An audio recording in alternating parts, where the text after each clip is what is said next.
In the darkest night, we find our light. Battered souls, but we won't lose sight. Surviving together, never alone. Through every trial, we carry on. Surviving together, never alone. Through every trial, we carry on. Surviving together, we stand tall. United forever. Strength and courage will overcome.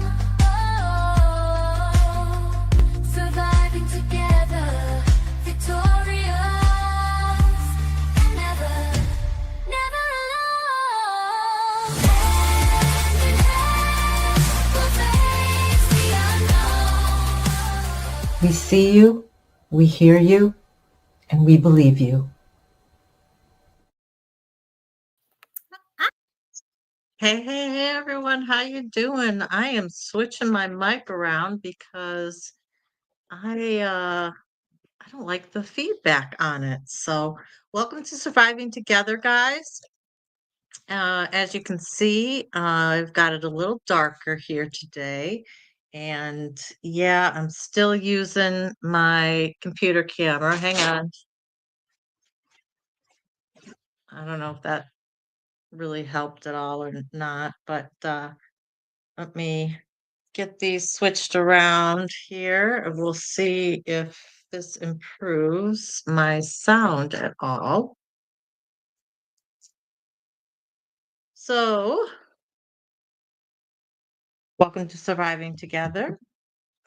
We are a safe space for trauma survivors to connect and build community on their healing journey, as well as providing trauma-related education for all.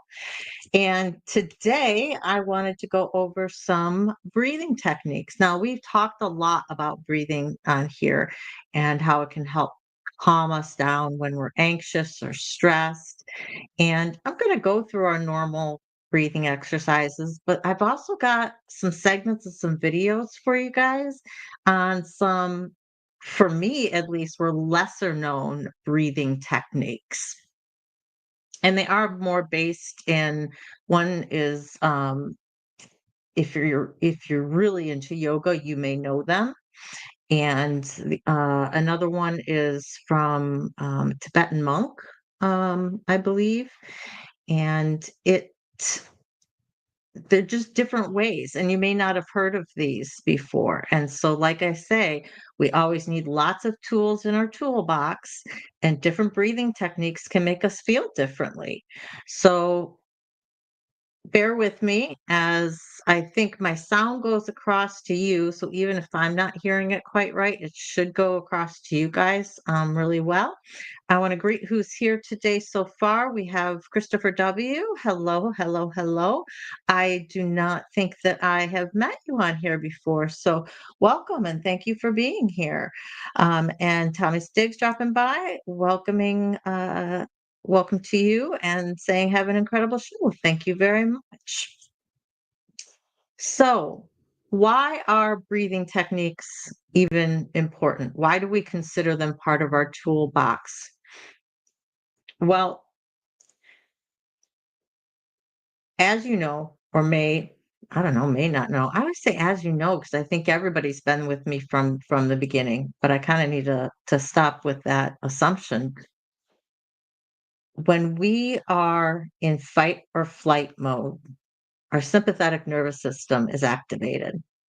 And that's that feeling that gives us the anxiety, that gets us ready to go, that a lot of us with trauma are in constantly.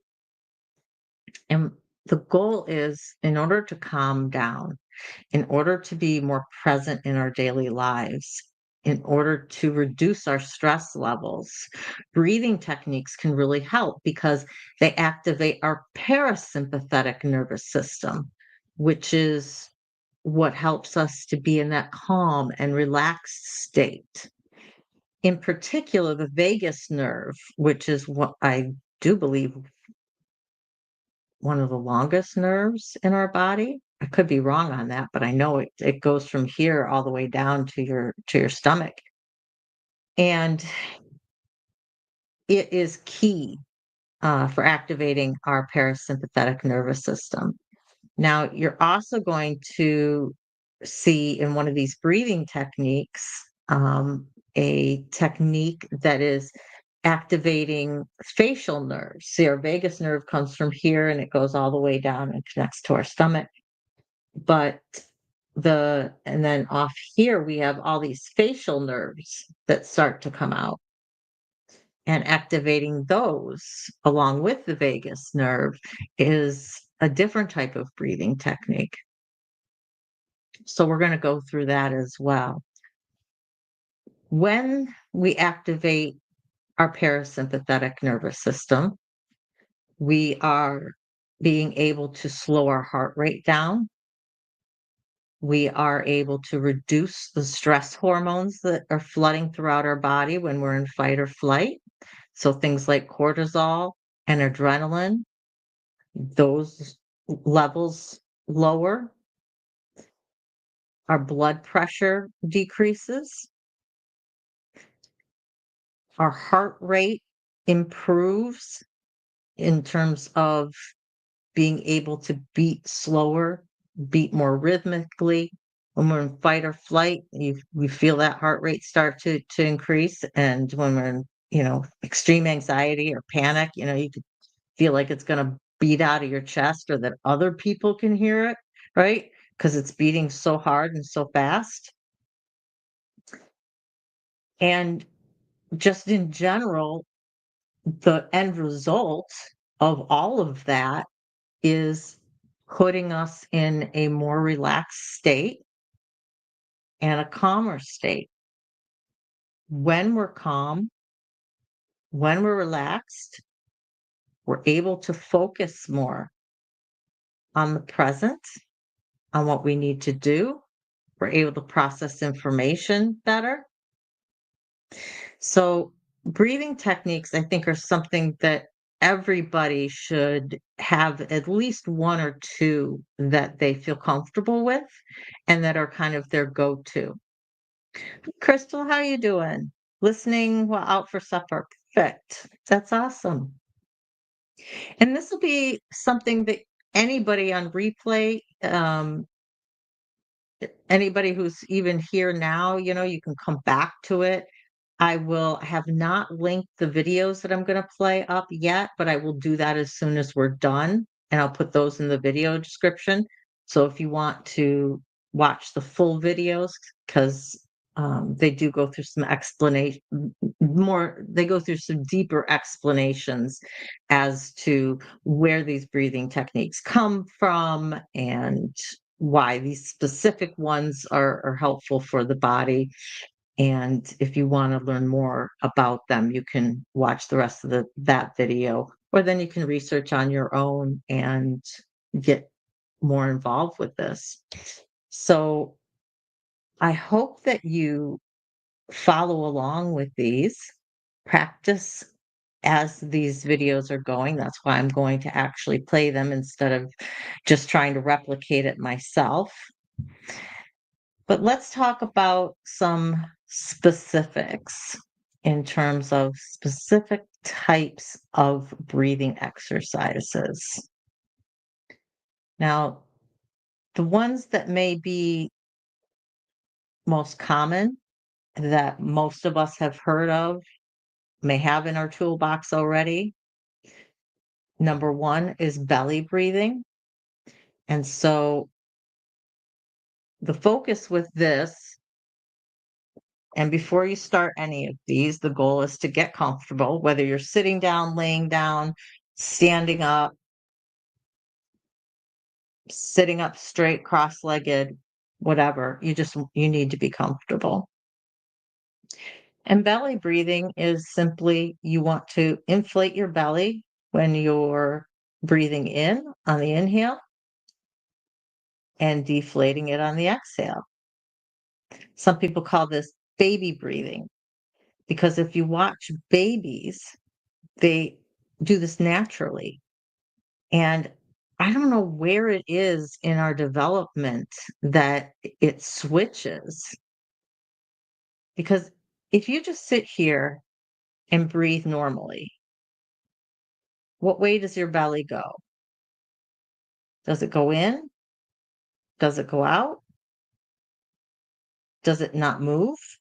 Is it your chest that you feel is expanding on the inhale and not your belly? Sit for a few minutes and just kind of notice what happens when you just breathe normally.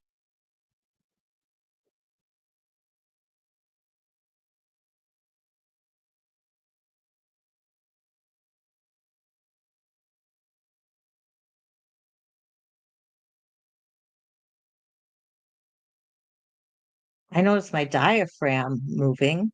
I notice my chest inhaling a little bit. I notice my belly a little bit breathing. On the inhale, my belly breathes out, just comes out just a little bit. What do you notice?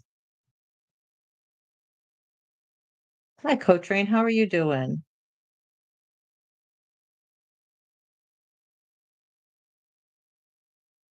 So the goal with belly breathing, and it may help if you've never done belly breathing before, to put a hand on your belly, and you want to focus on the inhale, on pushing your belly out.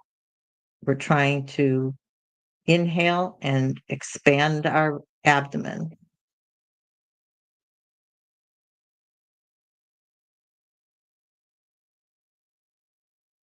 And for this, whether you breathe out through your nose or breathe out through your mouth, that's up to you.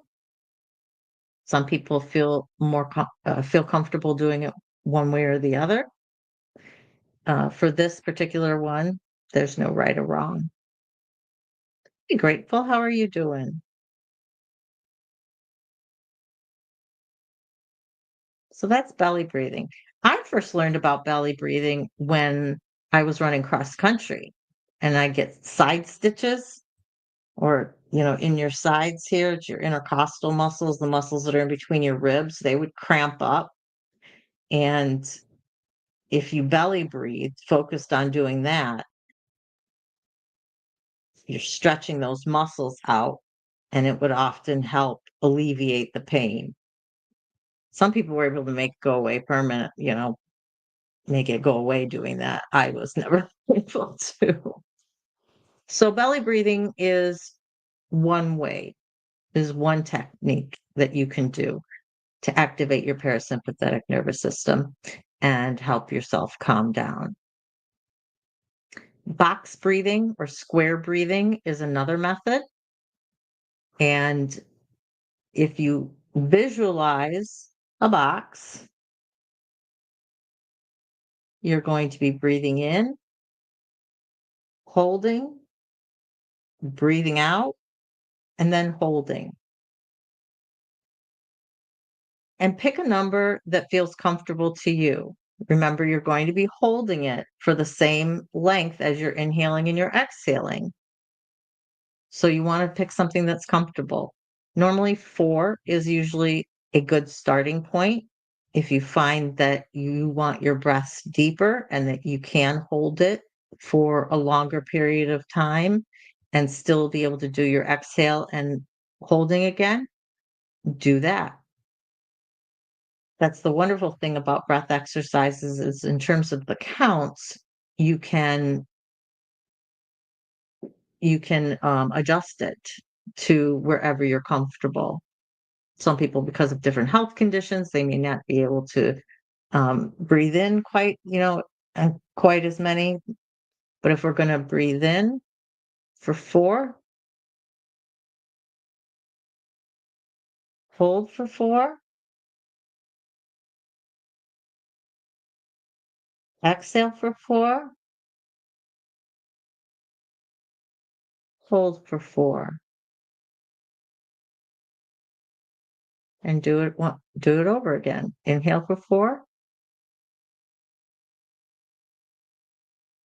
hold for 4, exhale for 4,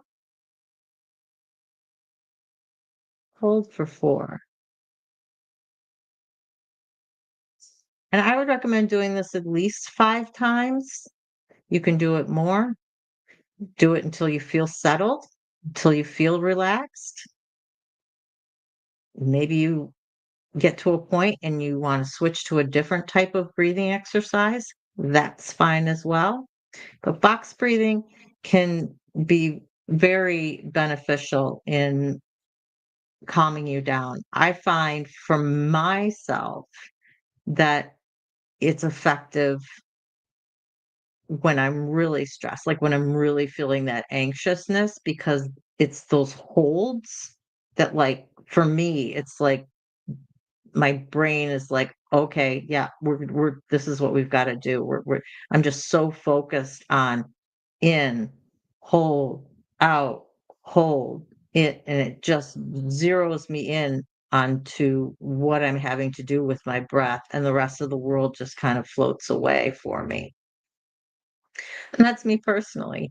You may find box breathing because of either your condition or how just your comfortable, your level of comfort. You may find that it's not for you. And that's why I wanted to go through all these other types of ones. 478 is another common breathing technique. And again, you can adjust these numbers. The goal is that you want a fairly short inhale, a longer hold, and then you need the exhale to be longer than that hold count. So 478 is very common. You could do 3, 5, 6, 3, 5, 7. You just need to make sure that exhale is longer than your hold, and of course, then longer than your inhale. And I forget the exact science behind it, but there is something about having that exhale longer than your inhale that really activates the vagus nerve. And I know I covered it in one of my lives, and honestly, I cannot remember for to save my soul why exactly it is. Um, but I've also looked at techniques where instead of having that hold in the middle, you just inhale and exhale, and whatever counts you use, you just want to make sure your exhale is longer than your inhale. Again, I find those holds very important for me personally. I like having them in my breathing exercises because it really is forcing, forcing, forcing me to focus on the breathing, on what I'm doing. Hey, Judge, how are you? Hi, Grateful. I'm not sure if I said hi to you or not. Crystal says that, if I can find my cursor, singers learn belly breathing as well. Yes, absolutely. Um, because when we do focus on, excuse me, my eye, when we do focus on our belly breathing, we are inflating our diaphragm, and that's crucial for singers. So, what does 478 breathing look like? Well, I'll just practice a couple. So, inhale for 4, hold for 7,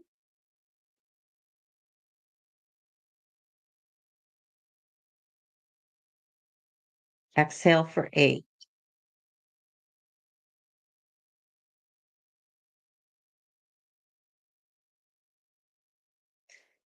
I find when I do this type of breathing that I like exhaling through my mouth.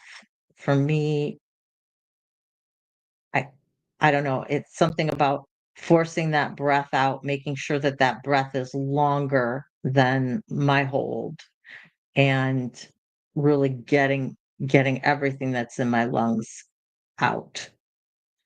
If you wanna do it through your nose, I've watched people say that that's perfectly fine too. There's others that say, "Nope, you really need to do it through your mouth." I think whatever's comfortable for you, to be honest. So that's 4-7-8 breathing. Um, there is also something called alternative nostril breathing. Now, I have a slightly deviated septum, and that's that cartilage that separates your 2 nostrils. Some people are gonna be able to do this, some people may not. Judge says I'm a mouth breather. I had an accident in my teens, and I can't breathe through my nose. So, doing this one's not gonna do anything for you. I was just watching another one earlier today that was, I think it was Buddhist based, and it was all about nostril breathing and actually feeling the air, um, caressing the insides of your, nose. Now, in general, I can get one side or I can get the other. I also have horrible sinuses, and if your sinuses are plugged, that can affect your nose as well. So I'm not gonna go through this particular one because I can't, but I wanted to bring it up as another type of breathing technique, and some people may find it very useful. Um, the goal is you want to inhale through one nostril and exhale through the other, and then inhale through the one that you exhaled, exhale out. So inhale, exhale. I think of it like little carrot, meaning, like in edits, you put the little carrot and words go here in terms of being able to go. Crystal says I'm a mouth breather here because of allergies. Yeah. So again, that's why we go through all of these. There are so many different tools in our toolbox to be able to calm down, from all the different, art and dance and animal therapies that we've talked about, and singing and dancing, and breathing is just one of them. And there's so many different types of box breathing. Or box there's just so many different types of breathing techniques that I think that most people can find something that works for them. Carmela asks, "Does anything work if you've only got one working lung?" I think that the amount that you may be able to breathe in is gonna be affected by only having one lung versus 2. Um, but if you're still able to use your mouth to breathe in or your nose to breathe in, you could breathe in through your mouth and out through your mouth. You may just need to have the count shorter, which is fine. We were doing that box breathing, and some people can only do two, a count of two or a count of three. So play around with it. And that's why I also say we have to practice these tools in times of non-crises when we aren't actually needing them to calm down, because we need to be able to use them. We need to know what's comfortable. You don't want to have to be trying to play around with different counts when you're like, okay, this is the time. I really need it. I really need to calm down. I'm whatever. Try it when you're just comfortable. And breathing exercises are very, very effective in being able to regulate our nervous system. So a lot of people find that doing it right before bed is very helpful because it calms them down and puts them in a more relaxed state, and you're able to fall asleep easier. I do. Whether I'm doing a specific technique or I'm just doing deep breaths, um, usually it's some form of a 4-7-8. I usually say box breathing for when I'm really anxious or I'm trying to focus on work and my brain keeps going over here and keeps going over here and over here. And it's not like I'm going over here and I'm really doing something else. It's no, my brain's just everywhere and I can't focus on anything. And so for me, box breathing, because you have those two holds, like I said, it just the rest of the world falls away and I'm able to focus on just that. So Carmel, I would start with just like a count of one and see how that goes. Then, if that's okay, increase it to 2 and just do a belly breathe because that's really going to be your most basic at first. Even just doing deep breaths without counting, just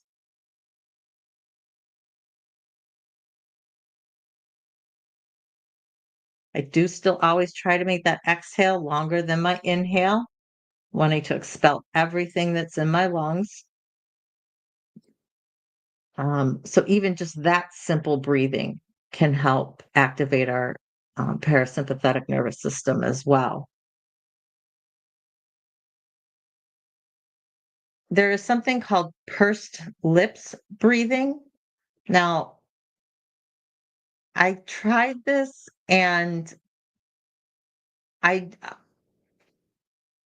I didn't to me it was more irritating than anything else, but basically you're going to inhale slowly through your nose and on the exhale you're going to purse your lips like you would whistle and you want to exhale through your mouth. Again, if you can't breathe through your nose, this one's not going to be one for you, but it's going to look something like this.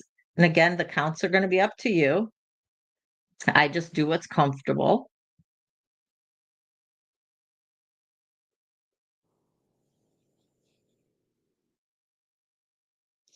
And supposedly, when you do more of that, it helps you be able to regulate um, your airflow, improve your airflow on how your airflow is coming in and going out. This is just what the information tells me. Again, this is not one that's in my toolbox. I more often ended up making whistling sounds, which for some people may be comforting.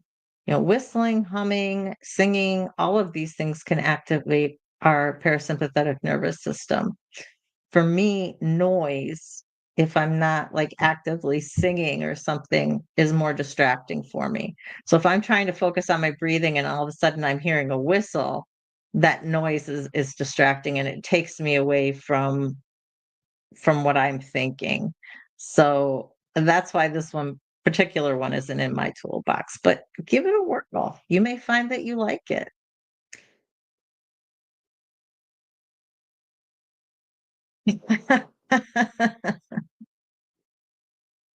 It says that looks like me on a plane. Deep breaths.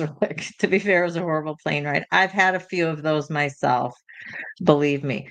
Oh, I remember when I was a kid, when we would get up to altitude or we'd come down out of altitude, I would get horrible earaches from the equalization. And there were times where I just could not equalize my ears to save my soul. Um, those were miserable, miserable. Please make some more funny faces. You got it because there is one coming up where you're going to roll your tongue on the exhale. Now, some people may not be able to roll their tongue. Their tongue may just not go that way. I do know of some people who can't do that with their tongue. So again, that's not going to be one that's going to be in your toolbox. Um, my information here calls it Sitali breath. Um, it is part of a video that I'm going to be showing that goes through, I think, three or four different um, yoga type breaths. Chewing gum, right, to equalize your ears, that was our go-to. And then also plugging your nose and then um, basically exhaling, trying to exhale through your nose without doing it to make your ears pop. And most often we'd be able to do it, but there were times where I just couldn't. There's something called resonant breathing or coherent breathing. And this takes practice. The goal is to get to about 5 breaths per minute. I, I, s- I'm, I can't do it.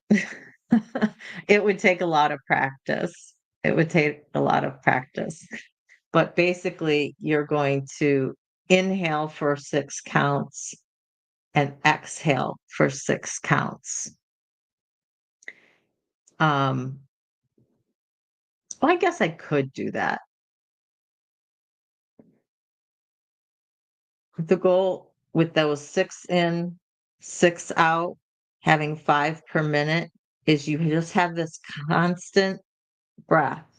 Same in, same out, same in, same out. And it's almost like a metronome being set. And so it's very consistent.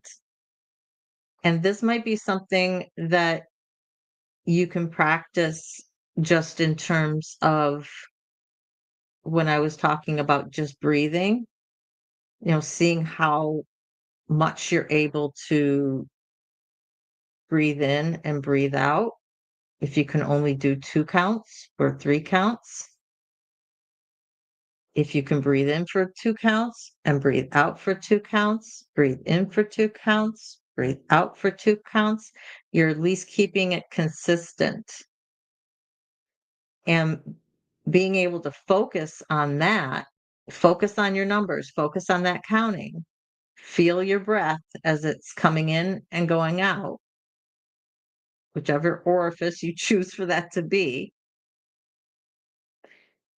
And I think you may find that, especially if you're been having a problems focusing, um, or if you've got that anxious feeling in your chest, having to focus on your breathing just kind of makes all of that fall away. So I would say, try to do that for a period of time, whether that's 2 minutes or 5 minutes, but you just want to, set a timer and keep that consistent breathing for that entire time. Camille says, I am one of them. How do you roll your tongue? It's just something I can naturally do. You know how some people can make their tongues go scalloped, like da da da da da like that? I can't do it on cue. I've done it on accident, trying to do something else with my tongue, but I can't make it do that like when I want to, but I know some people can. Um, I can't puff up my tongue. See people puff it up and it's like I don't know, a square or a circle, or it's just like a solid. It's not flat at all. It's just a solid tongue, right? I can't do that. So I can do the curling of the tongue. I know. Different people do different things, right?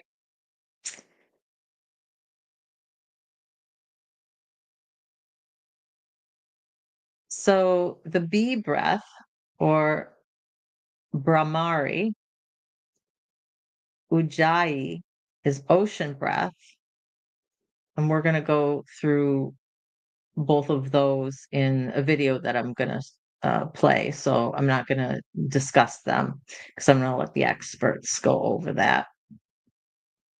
And then there's something called tumo breathing, also called internal fire breathing.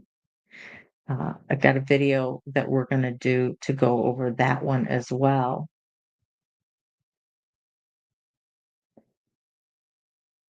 There is another breathing technique called the holotropic breath work.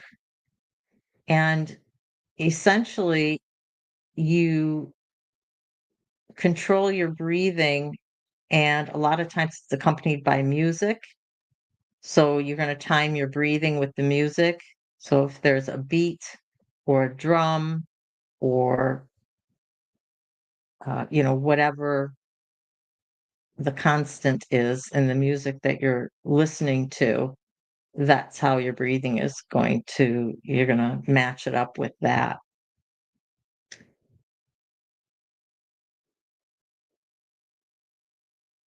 And then there's some just other ones where it's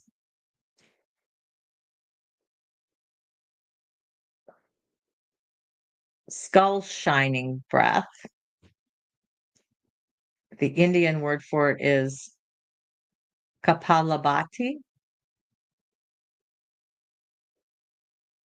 You're going to inhale through your nose, squeeze your abdominal muscles,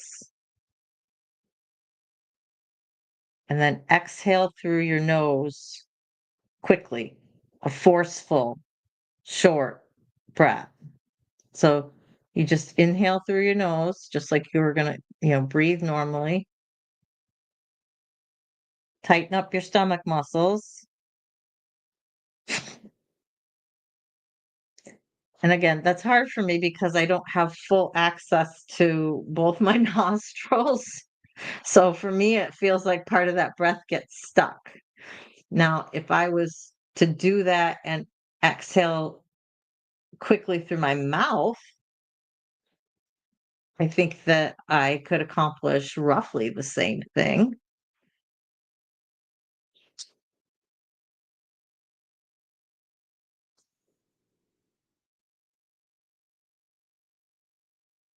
It's not that particular one, but again, not for me. I like the slower, I like the holds. But there is different breath work that works with shorter inhales or shorter exhales, something like that, where it's saying, forceful exhale. And they can be quite effective. If you find that your brain wanders or that you lose count when you're trying to do box breathing or this 4-7-8, something of this nature may work better for you. And again, these are things that have developed. A lot of these ones that we're speaking about that you may not have heard of have developed because of Buddhist monks or Tibetan monks or the yogis. Um, and in terms of utilizing them for calming your parasympathetic nervous system, personally, I don't see anything wrong with modifying them in terms of whether you're breathing through your nose or you're breathing through your mouth. Try it. If it works for you, great. If it's something that's not recognized, that doesn't matter. Your goal is to find something that works for you and helps bring your parasympathetic nervous system online and calms you down and relaxes you. And if it's something that only works for you and everybody else you've ever taught it to or ever showed it to, they're like, that doesn't work. Oh, well, so what? Your tools need to work for you. So again, I do encourage you guys to play around with these, find different ones that work. In terms of breathing exercises, there's so many out there. If you're uncertain about them on YouTube, all you have to do is type in breathing exercises or breathing techniques, and a slew of videos will pop up. Some of them are in the guided meditation type world, some of them are just the breathing exercises. And so play around with it, watch a bunch of them, try them out, see how they work for you. Try them at different times of the day. When are you most stressed out? Is it midday? Is waking up just do you wake up and you're immediately hyper? So try these exercises at times where you're calmer. Notice when if there's times in the day when you're normally not, and you could start putting them in those times. Like I said, I always do breathing exercises at minimum when I'm going to sleep. Uh, I usually am one of those people who, when I lay down to sleep, thoughts from the day are just racing all through my head. And I keep meaning to journal at the end of the day, and I keep forgetting. And so by the time I'm in bed, I don't wanna get up and do it again, get out of bed and, like, be almost more awake, and I keep forgetting to put a pencil and paper by the bed so that, "Oh, I'm in bed, but I at least can reach over and grab it." When I go in bed and I say I'm going to sleep, I don't wanna have to get up and do something else. I don't wanna make my brain work again. So for me, the breathing exercises are a great way of being able to toss out all of those thoughts that are going on in my head. And I actually visualize that as I'm breathing. If I feel thoughts coming through or something pops in my head, I literally envision taking that. I go, "Oh, what was that thought about? Okay." And I envision it tossing it out of my brain. I recognize it and off it goes. I'm not gonna focus on that right now. I'm doing something else. And it took some practice for me, but I found that it's extremely effective, for me. So, now I think it's time to learn about these other lesser known breathing exercises. And why don't we start with the Tumo breathing exercises? And let me share my screen and let me know what you think after it.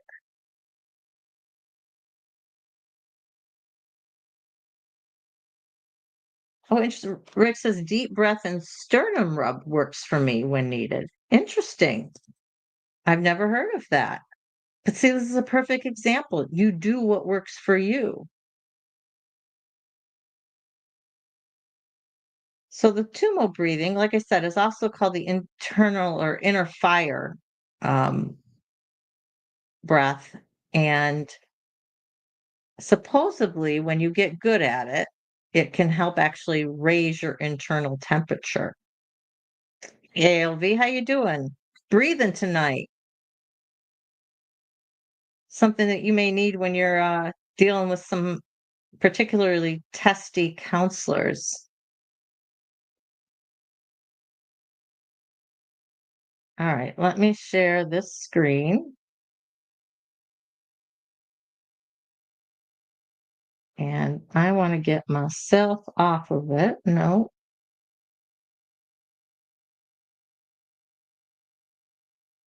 no. Why don't I have the option of just oh, there it is. StreamYard changed it, so you only have a few options, and then you have to hit this arrow button and be able to get to the rest. All right, so I'm gonna play this. Let me know if you can't hear it. Beginner's practice. Once you find a comfortable place to sit down, keep your spine straight, chin parallel.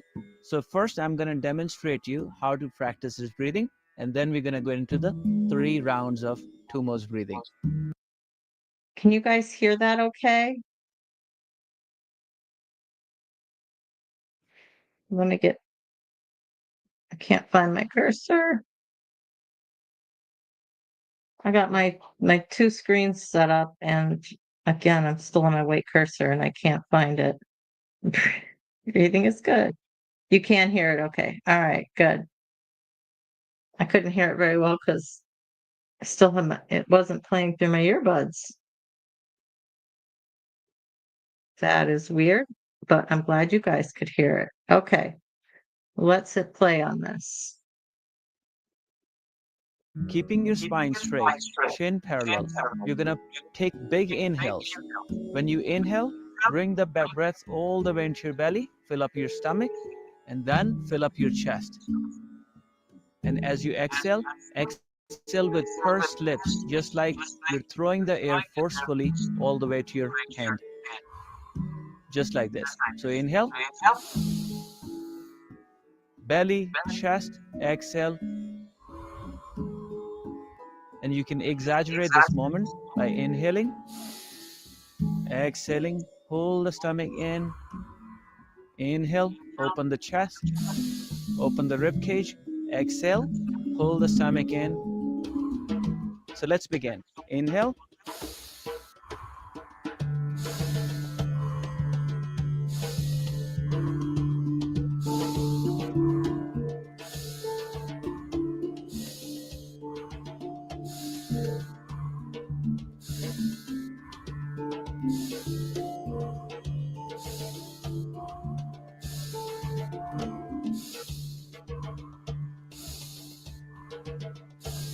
Last one, inhale fully and hold the breath in for 30 seconds.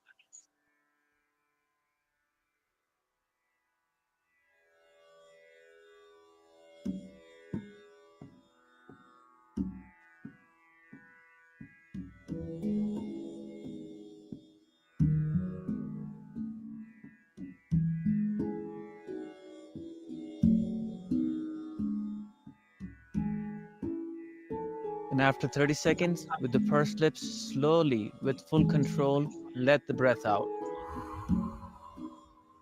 Allow your breath to come back to normal. Sit in meditation for 30 seconds and visualize yourself as an empty vessel, an empty orb sitting in cross-legged position. Okay. So he just goes on and does more meditation with the rest of that breathing. Again, I'll link that video up for you. But that gives you an idea as to what the Tumo breathing is. Yeah, it's the lighting. It's his lighting because it's changing on my screen. He's going from white to blue to white to blue. So it's I don't know, whatever he did to his own video. It's just kind of strange. I look at that and I can see the benefit of, doing this because, well, you guys can't see me because I'm not actually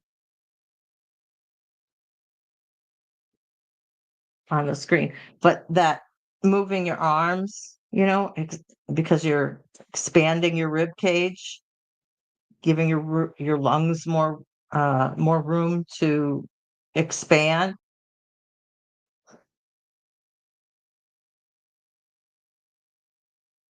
I don't know that I would use that when I'm trying to calm down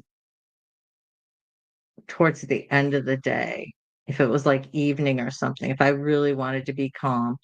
If I was for morning, if I woke up from a dream that I didn't like, or if I just felt off in the morning.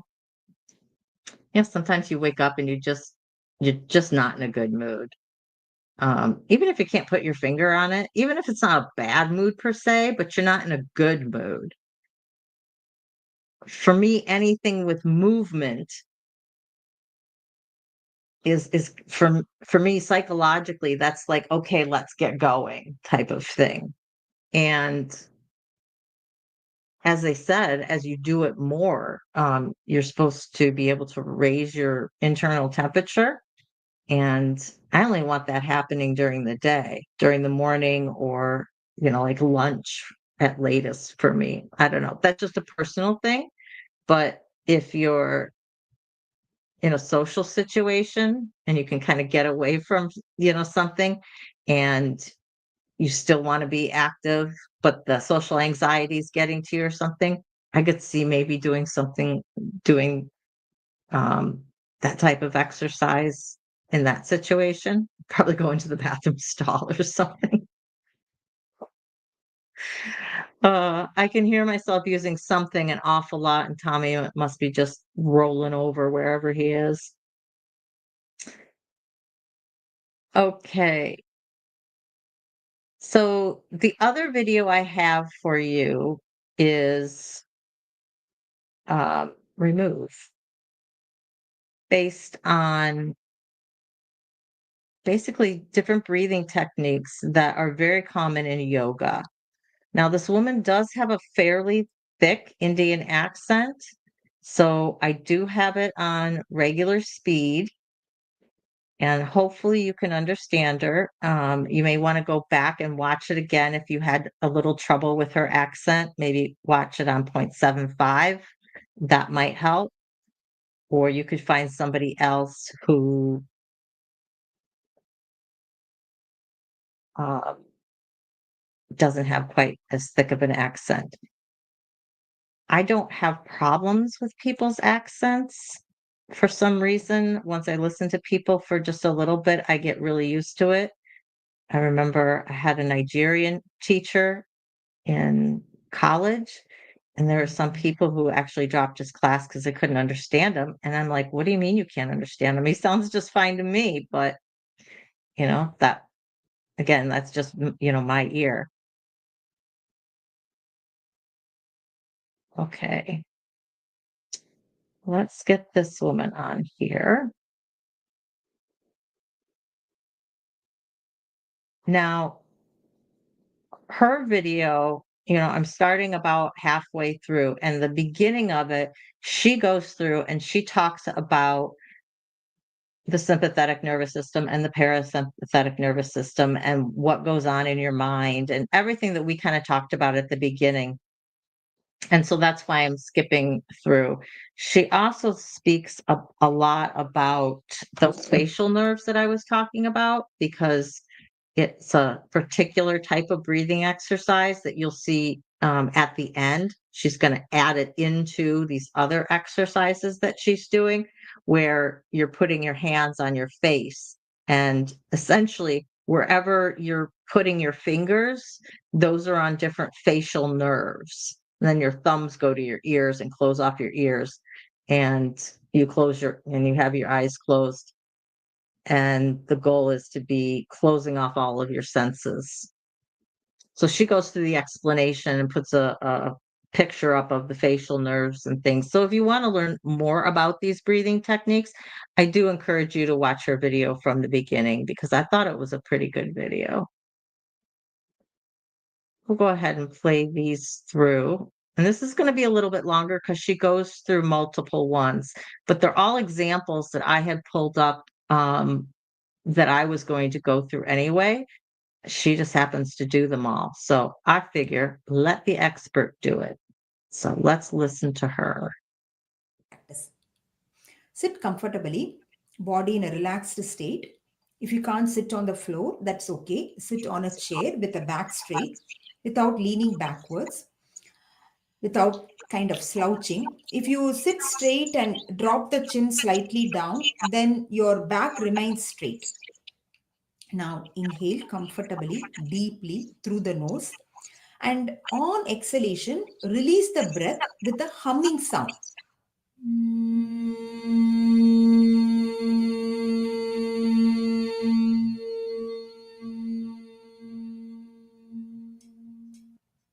Let's do this. Couple of more rounds. Inhale deeply. Exhale with a humming sound.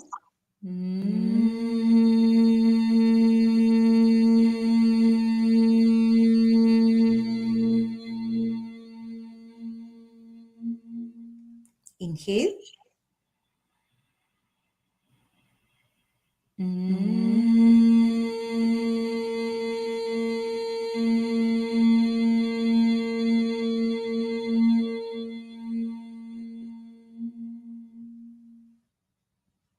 Relax.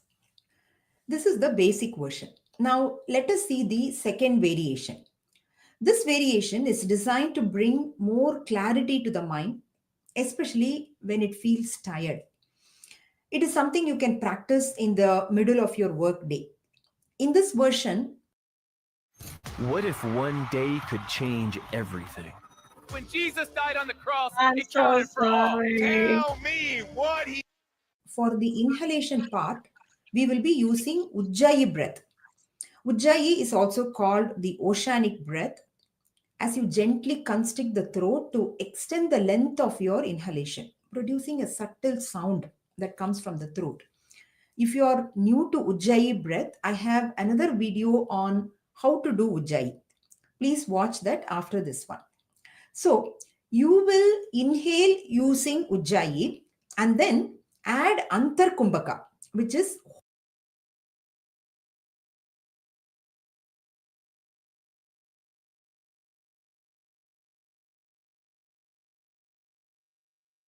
In case you couldn't understand her, what she was saying is that with this, you want to constrict your throat a little bit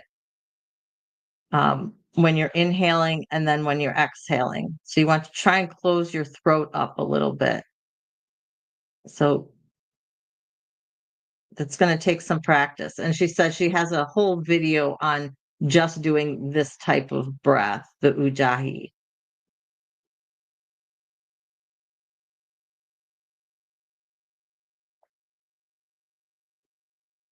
holding the breath after the inhalation.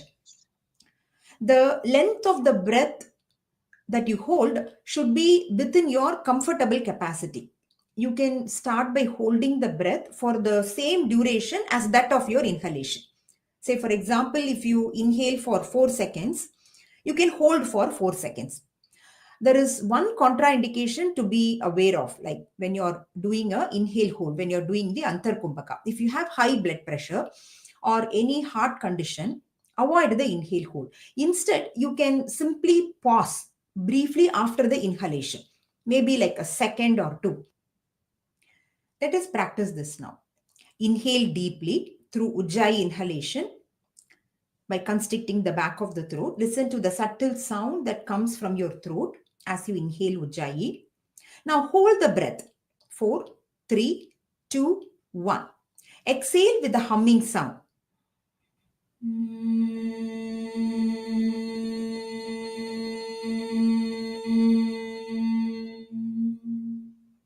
Let us do this couple of more times. Inhale Ujjayi. Hold the breath. Exhale with the hum.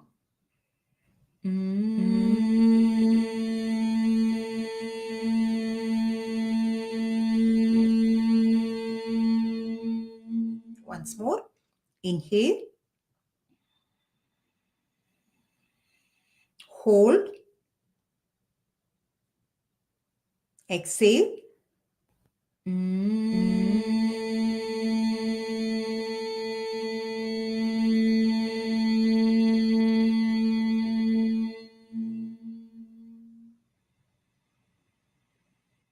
So this is how this variation is done.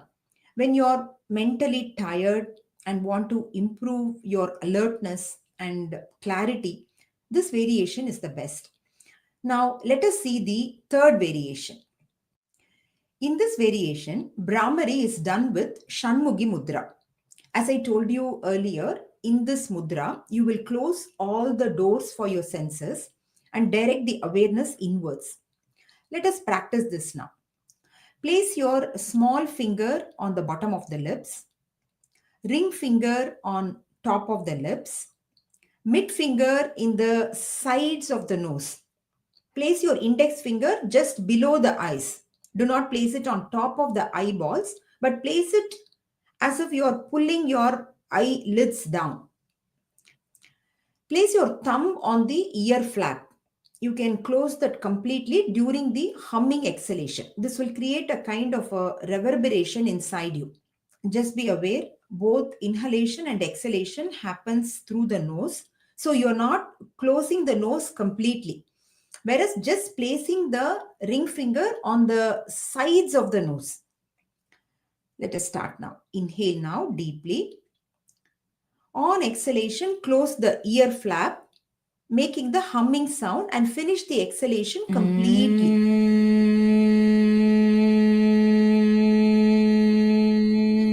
Let's do this couple of more times. Inhale now. Exhale with a hum.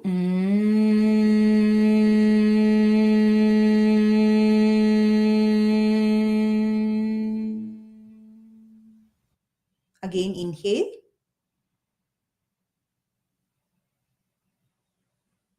Exhale.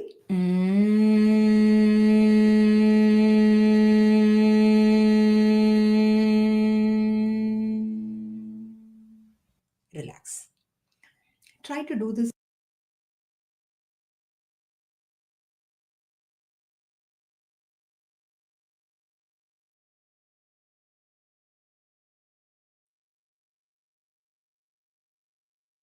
Okay. So again, that last one, that's not going to work very well for you if you can't breathe in and out of your nose. I would suggest try doing it in and out of your mouth. I mean, it's going to be a different type of breathing exercise, but I'll tell you, there is something about having your fingers here on those facial nerves. You know, I often the sinuses, there's acupressure points for sinuses here and then up here underneath the brow ridge. And so activating those facial nerves for me felt really good. Um, I don't know. I don't know how to explain it. So maybe try doing it with just your mouth if you can't do your nose. If you have a hard time, like I do, breathing out your nose, um, I would try doing that with breathing in and then doing that humming out your mouth, like they did in the beginning, but still holding all of those points.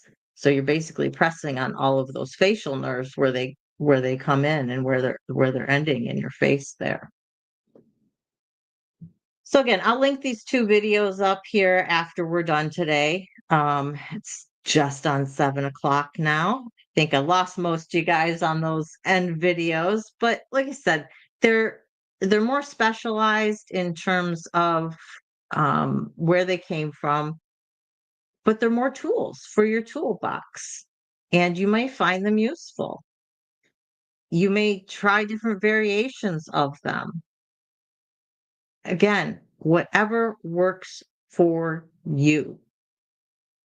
So the goal is to practice these at times when you're not in crisis, when you're feeling okay, and just see what feels good. Figure out your counts. So when you do really need them, you know, okay, this is what I need to do. This works. And if you find out that that's not working or it's not comfortable, try a different one or change your count numbers. Again, remember, not every tool is going to work the same in every circumstance, even if it's a real similar circumstance. So breathing exercise that use normally your go-to, you find may not work in that particular circumstance or on that particular day. So switch to a different one. And if the breathing isn't working, throw it out the window and grab another tool from your toolbox. And maybe try just humming or singing or dancing, or exercise or taking a walk or getting out in nature, any of the other things that we've talked about in terms of positive coping skills. Because all of these things can help activate our parasympathetic nervous system and help calm us down and get us to a more relaxed state. And you may find that you need to use several of them. Maybe one got you down to a certain level of calm, but you want to get the rest of the way down. And so you need to activate something else. When I'm really, really agitated to the point where I feel it inside and feel that anxiousness, and I don't want to reach for an anxiety pill, I find that doing some form of movement, whether it is just going up and down my stairs or taking a walk or something, really helps to settle that. I almost feel a vibration inside me from that anxiety.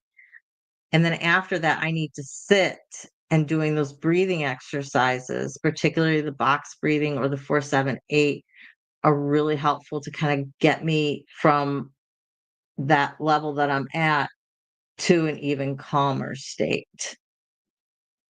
Sometimes the exercise is enough, and the movement and just getting out of the environment that I was in. But it's not always enough. So that's what I have for you guys today. I thought we'd just take a deeper dive into something that we've talked about before. Coming up here on Saturday, I do have a special guest with us. Her name is Sharon Byrne. She has cerebral palsy, and she is going to be discussing the issue of sexual assault on people with disabilities. And we're going to be talking about physical disabilities and mental disabilities. I'm bringing some statistics on it. She's going to talk about it from more of a personal standpoint, from somebody who works with people with disabilities. The numbers are staggering. And so I hope you join us for that. She's an author, she's a speaker, she's just a wealth of information, and it should be a really great show. And that's for Saturday at 3 p.m. Sammy and I have a collab that we're trying to get done. I won't spoil the topic, but I think that you'll be really interested in it. It should be something that we're going to stream on both of our channels. And I think between both of our communities, the chat should be probably flying. We're basically going to be doing a reaction video to something that I found yesterday. So we're just trying to work out a day and time to do that. So hopefully that'll be coming up as well. Thank you guys for joining me, whether you were here today in the chat or whether you're watching on replay. Please hit that like button before you leave. Really appreciate it. Helps YouTube push our videos out. Also, if you can subscribe subscribe if you haven't, and leave a comment after the show. That is one of the things that the algorithm absolutely loves.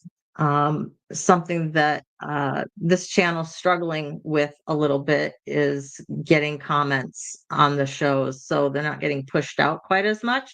So really going to be trying to remember to push that and actually mention that earlier in the show as well.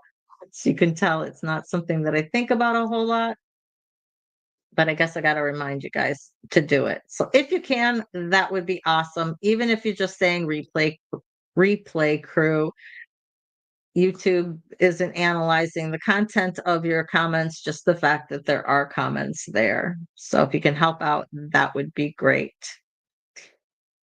Want to leave you with letting you know, having you remember that you are worthy, you are valuable, and you are loved just the way you are, for who you are. Hugs and love from me. I hope to see you on Saturday with our special guest, Surviving Together, Never Alone. Enjoy the outro, guys.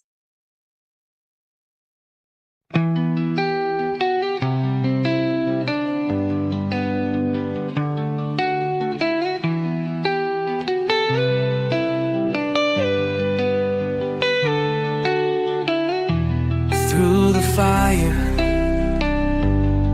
through the rain. We have walked through endless pain, but we stand, we rise again.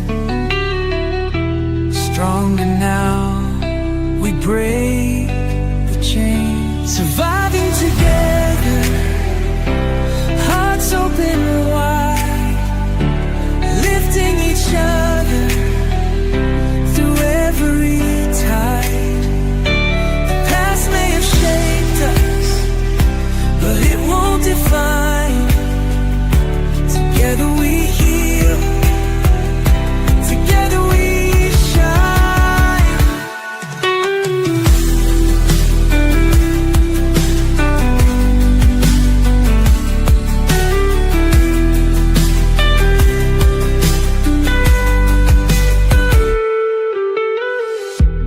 Every tear, every scar tells the story of who we are. Not just survivors, but warriors too. With love as our armor, we see this through. We see you, we hear you, and we believe in you. Surviving together, hearts open wide, lifting each other through every tide. The past may have shaped us, but it won't define. Together we heal, together we shine.